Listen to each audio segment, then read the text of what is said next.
धन्य धन्य सद्गुरु सुखद, महिमा कही न जाए। जो कछु कहूँ तुम्हारी कृपा, मैं ते कछु न सहे।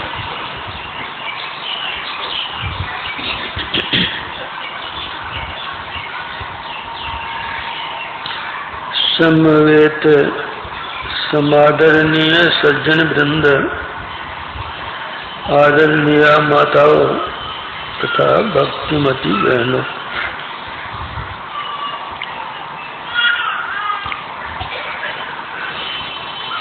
शुक्ल यजुर्वेद एक मंत्र आया है।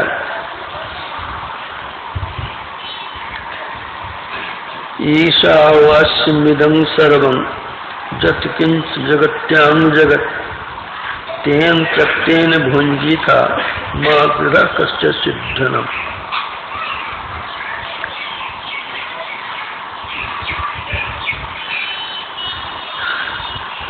इस संसार में जितने स्थावर और जंगम है, सब में वह परमात्मा परिव्याप्त है। परिव्याप्त ही नहीं है, उससे बाहर भी वह कितना है कहा नहीं जा सकता है।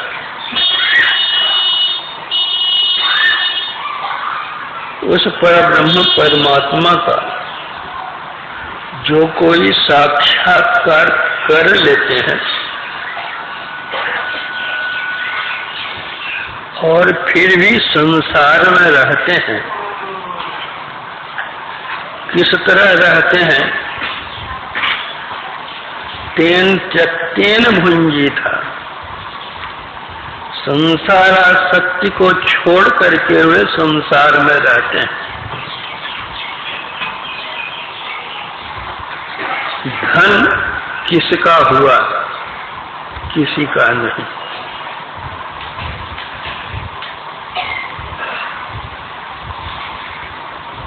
गुरु नानक देव जी महाराज ने कहा, जैसे जलमहि कमल निरालम, मुर्गाई नए साण, सुरत शबद भव सागर तरिये, नानक नाम बखाने।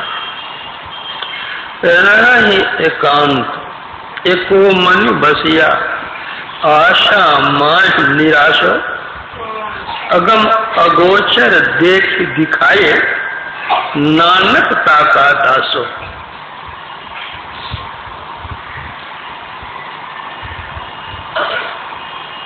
जल से कमल की उत्पत्ति होती है, उसी जल में वह कमल रहता है, लेकिन जल कितना भी बढ़ जाए वह कमल को डुबा नहीं सकता है। कमल जल से ऊपर ही रहता है। उसी तरह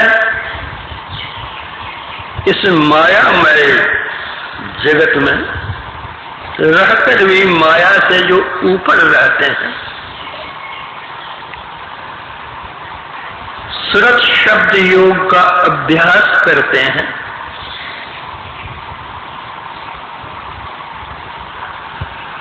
जो स्वयं उस परब्रह्म परमात्मा का साक्षात्कार किए होते हैं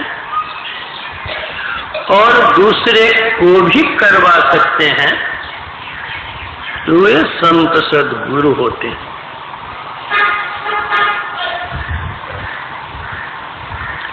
संत सद्गुरु के अतिरिक्त और किसी में यह क्षमता नहीं होती जो ब्रह्म को देखे और दूसरे को भी दिखलावे। जैन धर्म में उन्हीं को तीर्थंकर कहा गया है। तीर्थं करोति इति तीर्थंकर, जो तीर्थ करते हैं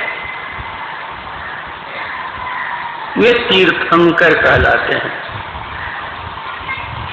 तीर्थ का अर्थ गया, बनारस, प्रयाग, हरिद्वार नहीं। तीर्ण शब्द है जो स्वयं अपने को संसार सागर से पार कर चुके हैं और अब वे दूसरे को भी पार करा रहे हैं, वे तीर्थंकर कहलाते हैं, वे ही गुरु होते हैं। श्री महाराज शंकराचार्य जी महाराज ने कहा है,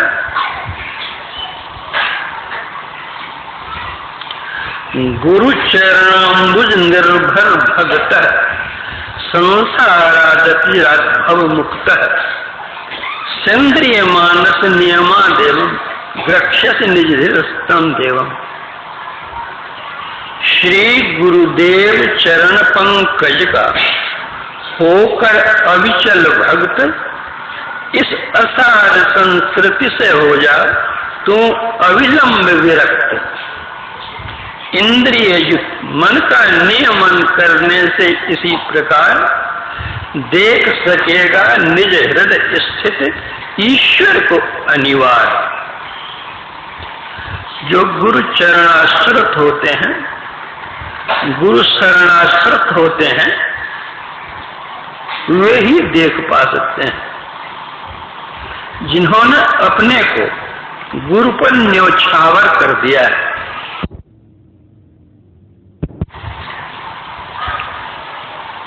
हम लोग पढ़ते हैं, प्रतिदिन पाठ करते हैं, सब कुछ समर्पण कर गुरु की सेवा करनी चाहिए। जरा हम सोचे तो आज तक हमने गुरु को क्या क्या समर्पित किया है, और फिर भी हम ब्रह्म को देखने की लालसा रखते हैं।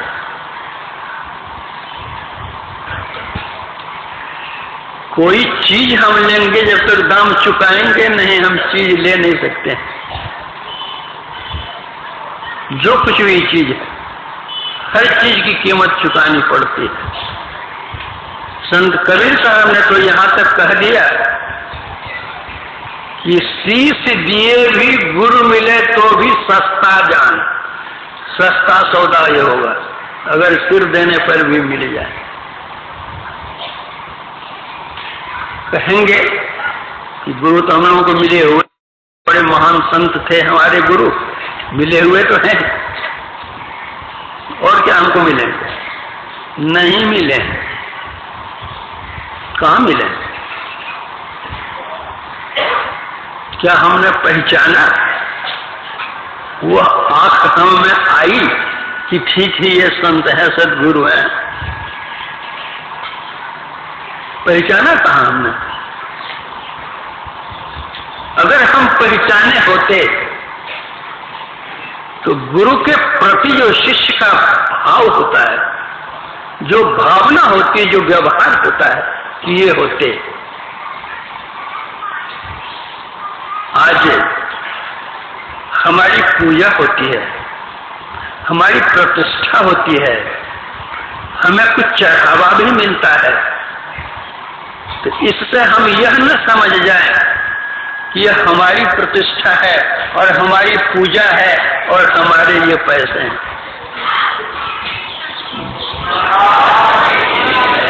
ये जो कुछ मिल रहा है समझो गुरु को मिल रहा है, हमको कहाँ मिल रहा है? जो मिल रहा है गुरु को मिल रहा है। जितने अंश में हम गुरु के शरणाश्रित चरणाश्रित हुए, उतने अंश में ये सब कुछ हो रहा है। लेकिन उसको अगर हम समझ लें कि ये हमारा ही है, तो हम तो दंड के भागी होंगे।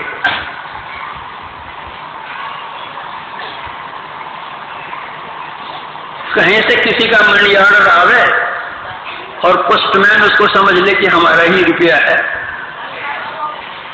पोस्ट मास्टर समझ ले कि हमारा ही रुपया है, तो दंड का भागी होगा कि नहीं होगा? तो जिसका है उसका है, उसे तो जो कुछ है वो तो गुरु का है, तुम्हारा कहाँ गया? तुमने किया क्या अब तक? अगर तुम किए होते तुम स्वयं गुरु बन गए होते।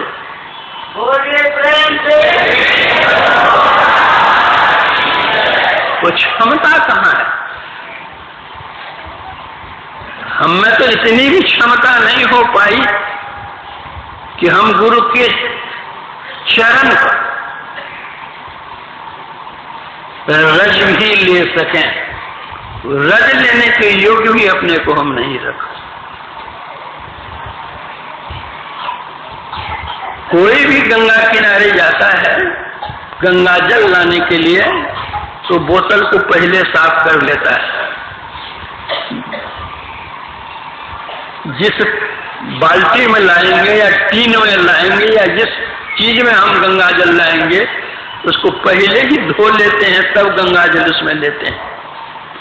तो गुरु का ज्ञान जो हम में अटेगा, जो आएगा, हम में कितनी पवित्रता है, हमने अपने हृदय को कितना पवित्र बनाया। अगर हमारा हृदय पवित्र है तो गुरु का ज्ञान समावेगा जरूर। हमारा हृदय पवित्र नहीं है तो गुरु का ज्ञान कहां समाया? गुरु के संबंध में हम कहने के लिए बहुत कुछ कह सकते हैं, लेकिन करने के समय में कुछ भी नहीं कर पाते।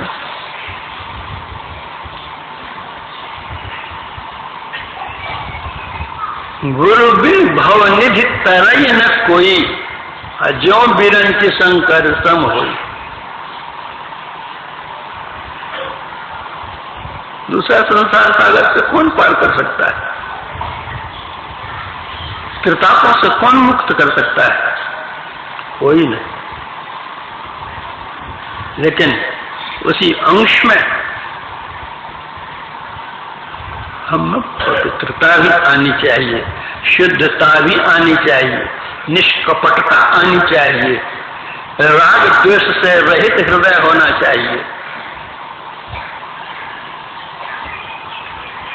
काम क्रोध आदि विकार से जितने अंशों में हम दूर रहेंगे और जैसे जैसे दूर होते जाएंगे वैसे वैसे हमारा हृदय पवित्र होता जाएगा। जिस दिन ये नहीं रहेंगे उस दिन परम पवित्र हो जाएगा। तो गुरु नानक देव जी ने कहा, सूचे भांटे साच समावे, बिरले सूचाचारी, तंत को परम तंत मिलाया, नानक शरण तुम्हारी। पवित्र बर्तन में सत्य अटका है और सत्य का आचार करने वाले बिरले होते हैं। और जो उस तरह के बिरले होते हैं तो तंतय को परम तंत मिलाया, आत्मा को परमात्मा से जाकर के मिला देता है।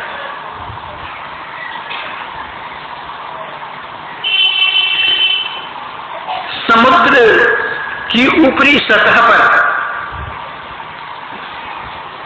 असंख्य सीपियां तैरती रहती हैं,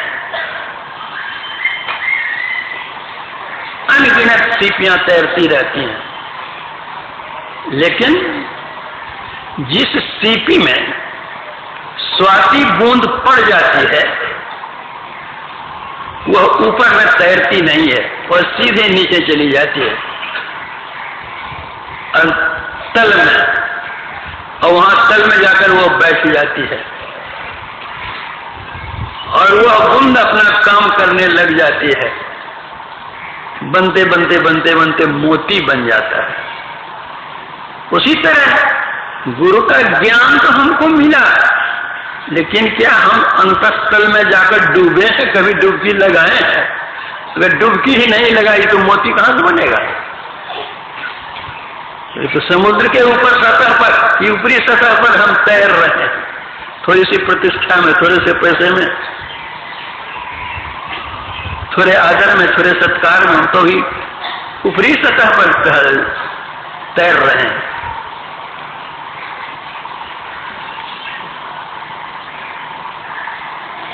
एक दो सज्जन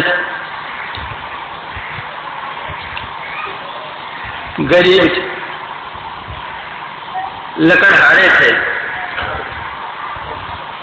दोनों गए राजा के पास कि हम लोग गरीब हैं, आपके राज्य में रहते हैं, लकड़हारे हैं, कुछ व्यवस्था कर दीजिए। तो राजा ही ठहरे, उन्होंने अपना जंगल दिखा दिया, कहा जाओ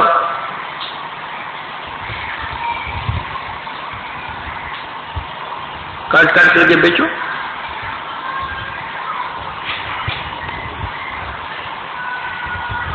तो जंगल का किनारा जो था, उस किनारे में कुकाठ सब लगे हुए थे, भीतर में बहुत अच्छी अच्छी लकड़ियां थी, उसकी सुरक्षा के लिए कुकाठ लगाए गए थे। एक व्यक्ति ने उसी को काट काट करके बेचना शुरू किया। दूसरे ने सोचा कि जरा जंगल के भीतर जाकर के तो देखें। जब उस कुकाठ की सीमा को वह पार कर जाता है तो देखता है कि जो शीशम की लकड़ी है, और वह जाता है, आगे जाता है, देखता है कि जो शाल लकड़ी है, उससे और वह आगे बढ़ता है तो देखता है कि सागवान की लकड़ी है, और वह आगे बढ़ता है तो देखता है चंदन की लकड़ी है। जैसे जैसे बढ़ता गया अच्छी से अच्छी लकड़ी उसको मिलती गई। अब उसी चंदन की लकड़ी का व्यापार करके थोड़े दिन में वह माला माल हो गया, और बगल वाला वो जंगल काट काट करके बेचता रहे, वो कंगाल का कंगाल ही बना रहा। उसी तरह जब तक हम अंदर नहीं घुसेंगे, डुबकी नहीं लगाएंगे, चंदन कहां से मिलेगा? चंदन का वृक्ष तुरंत ही मिल जाएगा। और चंदन वृक्ष में यह क्षमता होती है कि वह दूसरे वृक्ष को भी चंदन बना देता है।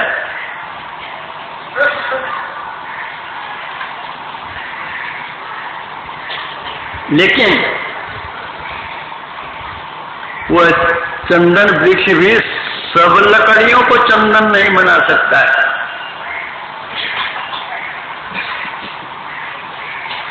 कबीर साहब ने कहा, कबीर चंदन के दिगे नीम भी चंदन होय, अब बूढ़े बांस बढ़ाइया यो मत बूढ़ो कोई। चंदन के पास में नीम का गाछ रहता है, वह भी चंदन बन जाता है, लेकिन जो बांस रहता है वह चंदन नहीं बनता है। मतलब नीम ठोस होता है, नीम की लकड़ी ठोस होती है, और बांस ठोक होता है, कुछ नहीं। उसी तरह जिसके हृदय में ठोस श्रद्धा है, ठोस भक्ति है, वही नीम चंदन बनेगा। और जो बांस जैसे फोक है, कुछ नहीं, खाली ऊपर देखने के लिए है, वह नहीं बनेगा। भीतरी आंतरिक हमारी श्रद्धा होनी चाहिए, भक्ति होनी चाहिए, प्रेम होना चाहिए, तभी हम भी चंदन बन सकते हैं। और ये चंदन बनेगा, वो दूसरे को भी चंदन बना सकता है। तो जो संत सद्गुरु होते हैं, जो एक जड़ चंदन वृक्ष है, वह दूसरे को भी चंदन बना सकता है। तो जो चैतन्य से चैतन्य प्रभु को पाए हुए हैं, वे गुरु क्या नहीं कर सकते हैं?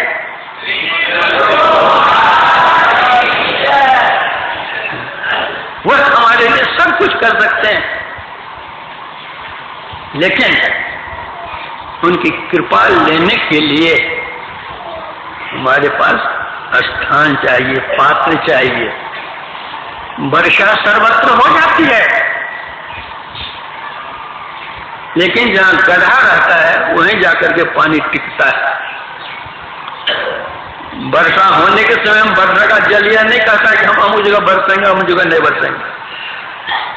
वो ऊंचे नीचे टीले गड्ढे सब में बरसता, लेकिन टीले पर पानी टिकता नहीं। उसी तरह जो अपने को टीला बनाकर रखा है कि हम बहुत बड़े हैं, वहां गुरु कृपा कहां टिकेगी? और जहां गुरु कृपा ही नहीं है वहां होगा क्या? और जहां गुरु कृपा मिल गई तो सदगुरु कृपा ही प्राप्त हो, और प्राप्त क्या रहे? कुछ पाने के लिए बाकी नहीं रह जाएगा। इसलिए हमें पात्रता चाहिए, अधिक विश्वास चाहिए, निश्चयात्मिका बुद्धि चाहिए। डामाडोल बुद्धि वाला और अस्थिर बुद्धि वाला कभी भी दृढ़ भक्ति नहीं कर सकता है। जब तक दृढ़ भक्ति नहीं कर सकता है, दृढ़ शक्ति नहीं प्राप्त कर सकता है। इसलिए आवश्यकता है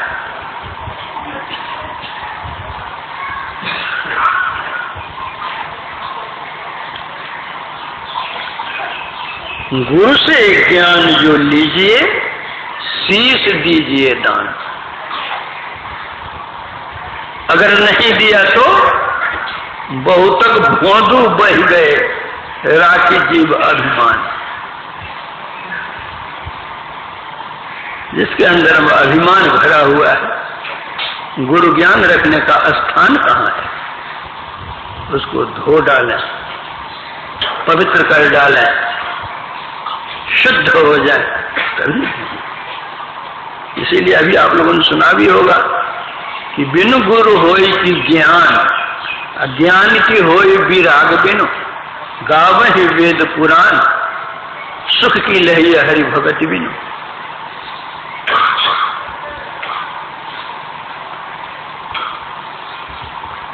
बिना गुरु के ज्ञान नहीं होता है, लेकिन गुरु मिलने के बाद भी ज्ञान नहीं होता है। तब क्या होगा? गुरु मिला ही नहीं। कहते तो है मिला, लेकिन मिला ही नहीं। अगर मिला होता, अगर कोई कहे कि लोहा में पारस तो सटा दिया लेकिन सोना हुआ नहीं, मानेगा कोई? चाहे तो वो लोहा ठीक नहीं था, चाहे वो पारस ही नहीं था, दो में एक की कमी है। अगर पारस सही है तो लोहा में जंग लगा हुआ है, सोना कैसे बनेगा? जंग को छुड़ाइए। झावाले में जोग तेग को बले बनाई, जोहर दे निकाल सुरतकार अंध चलाई। ध्रुविया फिर मर जाएगा, चादर लीजिए धोए, चादर लीजिए धोए, मैल है बहुत समानी, चल सदगुरु के घाट भरा जा निर्मल पानी। चादर भई पुरानी, दिनों दिन बार न कीजिए, सत्संगत में सौंद ज्ञान का साबुन दीजिए। तब क्या होगा? छूटे कलिमल दाग, तब नाम का कलप लगावे। फिर चलिए चादर ओढ़, बोहर नहीं भाव में आवे। पलटू ऐसा कीजिए, मन नहीं मैला होय, धुइया फिर मर जाएगा, चादर लीजिए धो। आज रविवार है, गुरु कीर्तन कहिए फिर आरती।